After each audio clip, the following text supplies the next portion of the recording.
Hello, it's Tim Sandle, and in today's video we're going to be looking at performing gram staining as the beginning method to work out what types of microorganisms we may have recovered from the facility.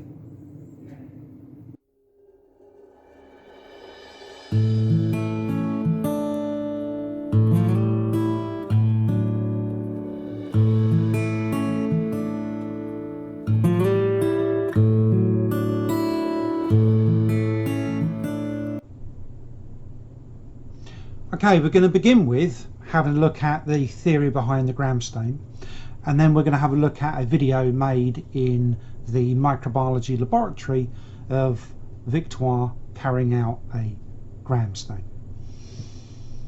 Okay, so with the gram stain, it dates back to 1884, and there was a Danish bacteriologist called Christian Gram who was examining lung tissue from patients who died from pneumonia, and he discovered that certain strains of bacteria were preferentially taken up and retained by different bacterial cells.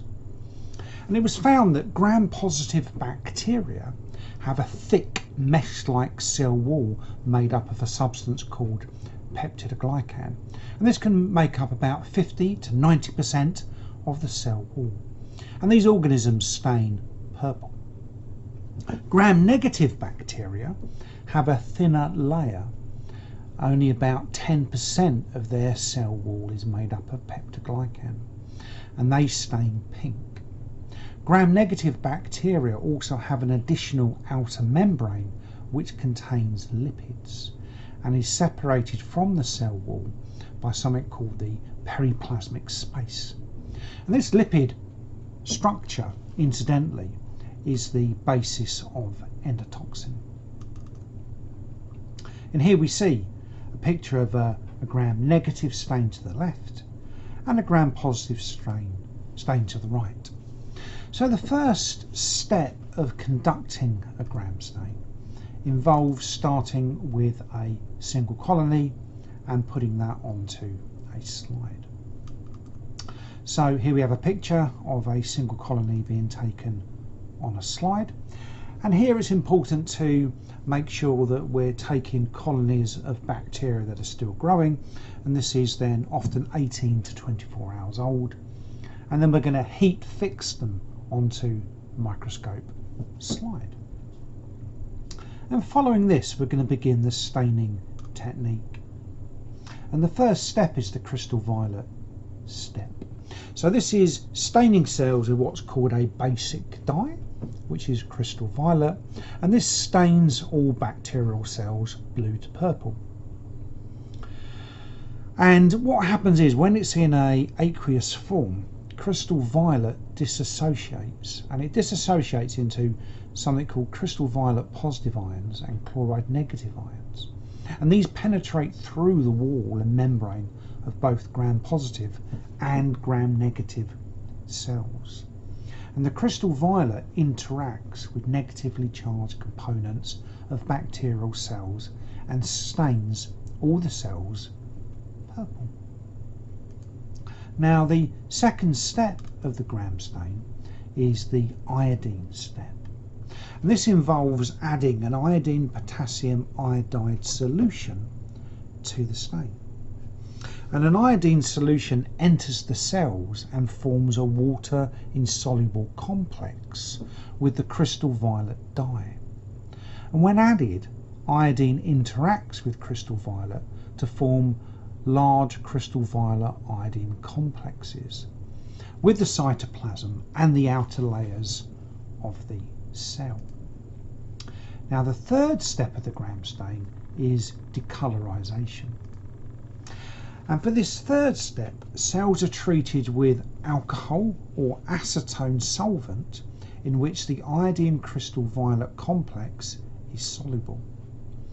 And following solvent treatment, only gram-positive cells remain stained. The outer membrane of the gram-negative cell, the lipopolysaccharide layer, is lost from the cell, leaving only the peptidoglycan layer exposed. Now, gram-negative cells, as I said, have a thin layer of peptidoglycan that is only 1 to 3 layers deep, with a slightly different structure than the peptidoglycan found with gram-positive cells.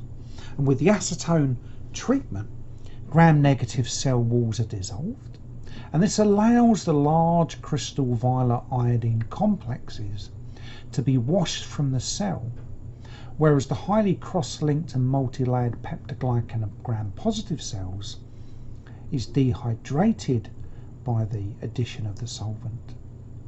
And the multi-layered nature of peptidoglycan, along with the dehydration from the acetone treatment, traps the large crystal violet complexes within the cells. So that's why the gram-positives remain stained purple and the gram-negatives appear colourless. But colourless doesn't make it easy to see under a microscope. So we move on to the next step, which is the counter stain step.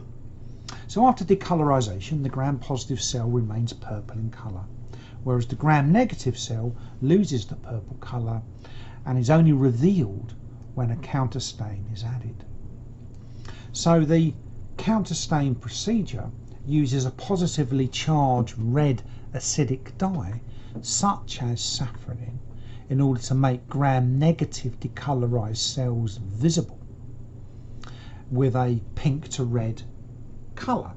And through this process, the gram-positive cells remain purple in colour. So once this process has happened, the slide is then examined microscopically using 1,000 times magnification, which is achieved via a ×10 eyepiece and a ×100 objective. And we use oil immersion. We put drops of oil onto the slide to improve the refractive index and make it easier to see. So that's the theory and general steps involved, but let's have a look at what happens in practice with the help of Victoire.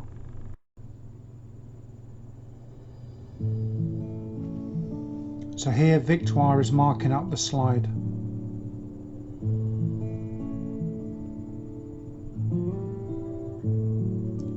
Next, she's adding water to each square on the slide, into which a colony will be placed.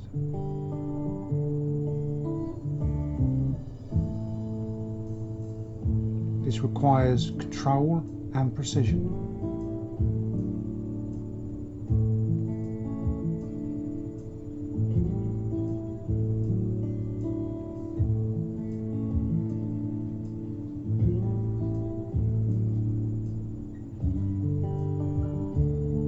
Okay, Victoire's using a sterile implement, a culture loop, to select a single colony from a plate that's 18 to 24 hours old. She emulsifies the colony into the water she placed onto one square on the slide.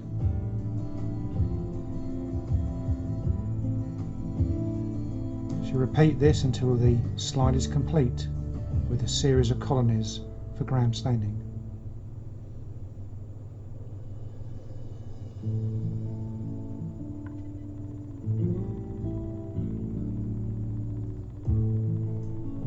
It's important to only pick up one colony.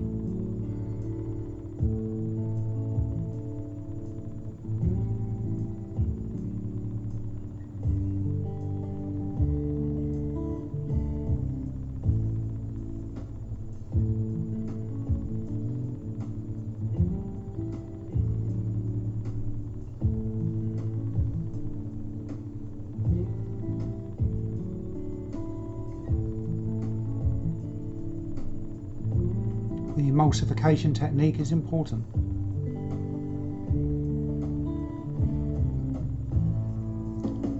The slide needs to be heat fixed over a Bunsen flame. Here we are at the gram staining sink. The slide is placed and crystal violet is applied. The time is 1 minute, although we've speeded up this part of the video. After a minute has elapsed, the crystal violet is rinsed away.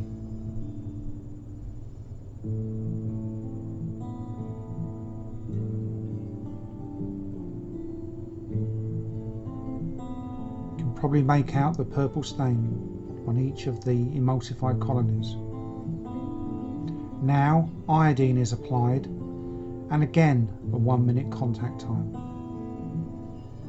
After our minutes elapsed, the slide is rinsed. This iodine is helping to fix the stain. It's what's called a mordant.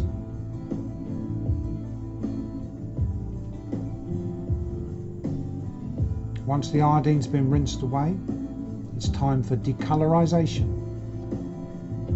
In this case, we're using an acetone solution. This is the most important step. For too long can lead to false results. So after 10 seconds, the acetone is rinsed away.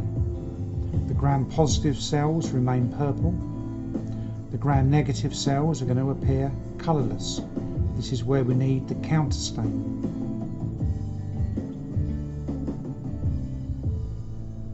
Our counterstain is safranin, a red coloured solution, and this will again stay in place for 1 minute, after which it is also rinsed away.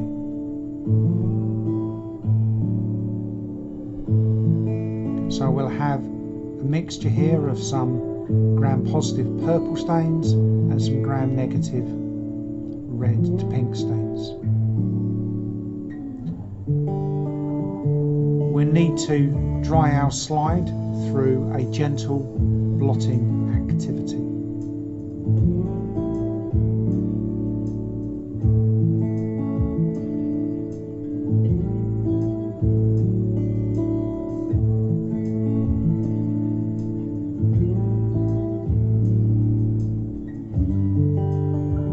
Now our slide's been dried, we can go over to the optical microscope to look at the stain and the morphology.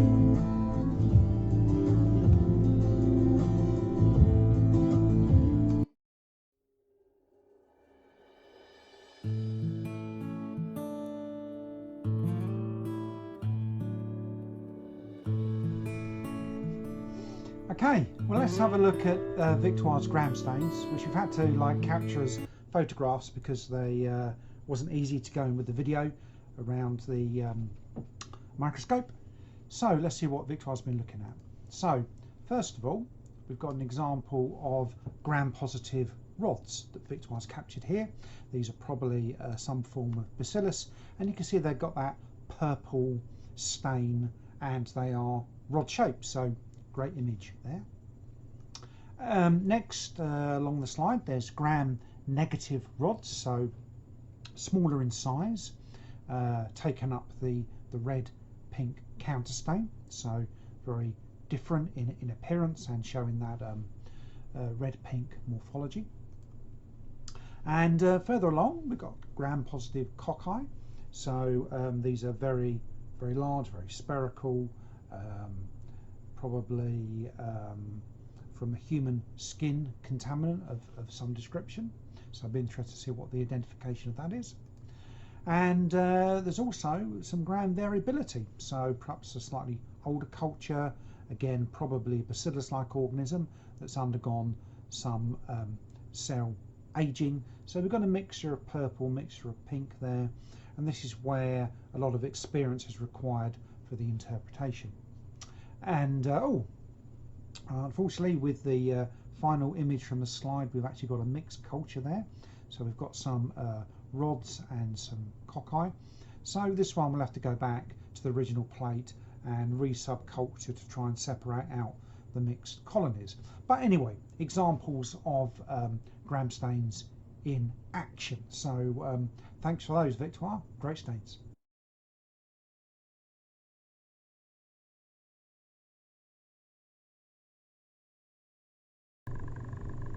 For the final part of this presentation, we're going to have a look at some of the reasons that cause gram stains to go wrong, what the common errors are, and some of the things we can do to prevent errors from happening.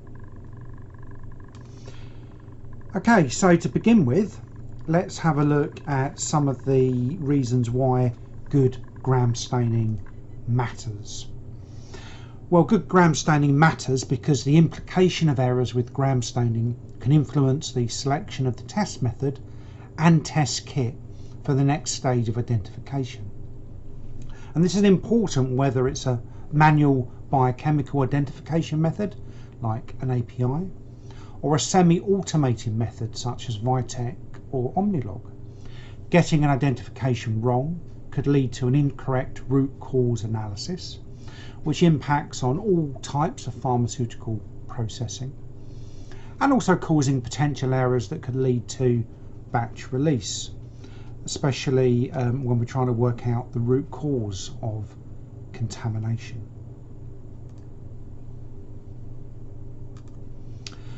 Now, here are some examples of how things can go wrong. For an effective gram stain, the starting bacterial cell number needs to be sufficient and ideally taken from a pure colony. To be visible on a slide, organisms that stain by the gram method must be present in concentrations of between 10 to the 4 to 10 to the 6 cells. And aside from this, errors can occur with gram stains when errors lead to misidentifications, and this can have serious consequences. So the primary error is through misidentifying gram positives as gram negatives and gram negatives as gram positives. Of these two miscategorizations, the former is more common. Gram positive bacteria may lose the ability to retain crystal violet and stain gram negatively due to cell wall damage of bacteria. And this might happen due to the presence of antimicrobials, antibiotics, disinfectants, or from excessive heat fixation of the smear, or through the use of iodine solution that's too old. And this can be seen when the iodine turns a yellowish colour rather than the typical brown colour. However, the most common issue relates to over-decolorization of the slide smear. The key to the technique relates to the length of time that we're applying acetone during the decolorization step. This is for too long an exposure, then we get the loss of the stain from the group of bacteria. A prolonged exposure to decolorization agent will remove all of the stain for both types of bacteria. Some gram-positive bacteria may lose the stain easily and therefore appear a mixture of gram-positive and gram-negative bacteria, what's known as gram variable. But gram variability also exists in general due to the nature and age of the organism itself. So with this phenomena of gram variability, or what's sometimes called gram intermediate, also happens with aging cells where the logarithmic growth of the culture has been suspended, and this can create problems. And what's happening with gram variability is the thinning of the cell wall peptidoglycan layer, which occurs as some cultures age. A further factor is where gram staining imposes greater stress on the integrity of some organisms, and this is due to the weakening of the outer cell wall, particularly with the S protein layer. There are other reasons why things can go wrong as well.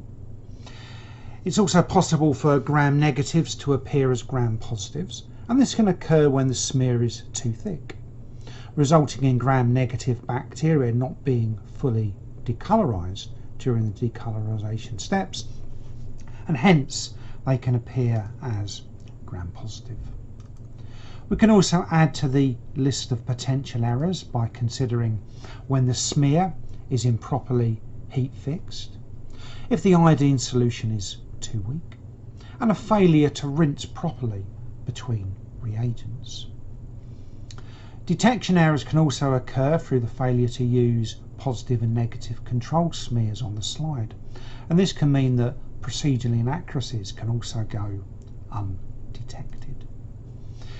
So how do we guard against these errors happening? What improvements can be built into the process?